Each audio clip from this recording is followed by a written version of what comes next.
Dona Beija, o espelho quebrado de uma sociedade de máscaras. Assistir aos primeiros capítulos de Dona Beija é muito mais do que acompanhar um romance de época. É observar o choque entre o instinto de liberdade e as correntes de uma sociedade patriarcal e escravocrata. No capítulo 15, uma frase resume perfeitamente o cenário. Viver em sociedade é um eterno baile de máscaras para se manter a civilidade. Em Araxá, essa civilidade era mantida às custas do silêncio das mulheres e do sangue dos escravizados. O patriarcado e a educação como ameaça. Naquela época, o conhecimento era uma arma exclusiva dos homens. Mulheres que buscavam a leitura eram vistas com desconfiança, pois saber trazia o questionamento. E o sistema dependia de esposas que não contestassem seus maridos. O homem casado era o pilar da política e da moralidade pública. Estar devidamente enlaçado abria portas para cargos e prestígio. No entanto, este mesmo homem tinha o aval social para frequentar bordéis, enquanto a mulher que perdesse o marido ou fugisse da tradição era considerada uma vergonha eterna para a família. Para a mulher, o caminho era estreito e perigoso. Aquelas que ousassem desobedecer seus maridos, que os envergonhassem perante a elite ou que fugissem da tradição, enfrentavam um destino implacável.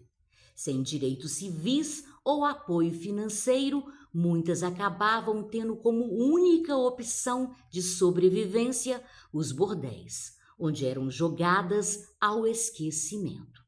Uma vez cruzada essa linha, elas eram consideradas mortas para a sociedade, tornando-se uma vergonha eterna para suas famílias e perdendo qualquer laço com a vida que conheciam. A queda social era a ferramenta de controle para que todas as outras permanecessem em silêncio. Como veem, este lugar, o bordel, não é apenas um lugar de prazer para os homens, mas um lugar de exílio para as mulheres que a sociedade decidiu descartar. Se o bordel era o destino das mulheres caídas, o convento era o destino das mulheres rebeldes, ou daquelas que sobravam na engrenagem dos acordos familiares. Casamentos por acordo e o exílio nos conventos. Nessa sociedade, o amor era um luxo raríssimo, quase inexistente nas camadas mais altas. O casamento era, antes de tudo, um contrato comercial e político entre famílias. Os pais decidiam o destino das filhas com base em alianças de terras, gado e influência. A vontade da mulher não tinha peso algum. O normal era unir sobrenomes e fortunas, transformando o matrimônio em uma prisão de aparências onde a felicidade era sacrificada em nome do patrimônio.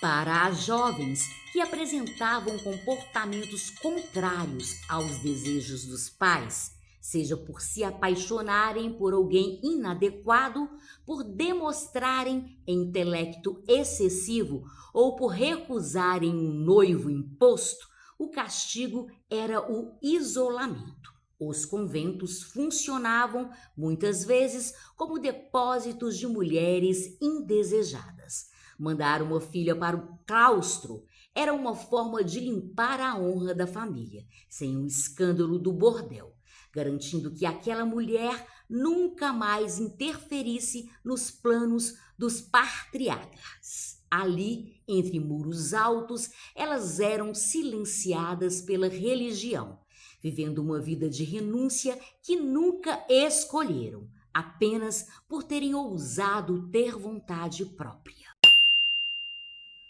Igreja, coronéis e a transição de poder. A influência da Igreja Católica era o tribunal moral da cidade, ditando quem era puro e quem era marginal. Mas esse poder religioso frequentemente se curvava aos interesses dos coronéis, os verdadeiros donos das terras das vidas. Vemos ali o embate entre os resquícios da monarquia, centralizadora e nobre, e os ideais da república, que prometia modernidade, mas muitas vezes apenas trocava o comando das elites. No meio disso, a abolição era uma promessa incompleta. Muitos eram livres no papel, mas continuavam acorrentados pela dependência econômica e pelo preconceito.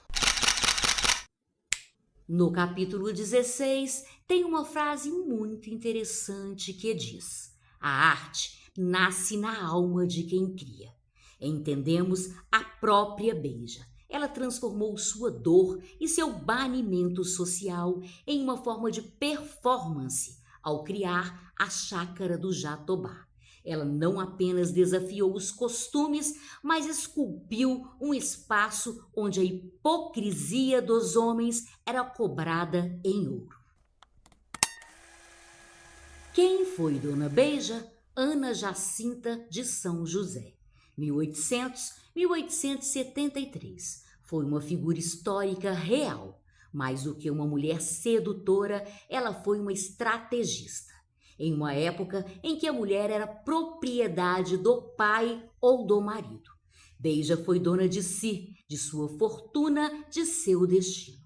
Sua importância reside no fato de ter sido uma das primeiras figuras femininas a expor publicamente a vida dupla da elite brasileira, usando o poder que os homens lhe deram através do desejo para conquistar independência financeira e influência política em Minas Gerais. Dica para quem assiste ou para quem irá assistir.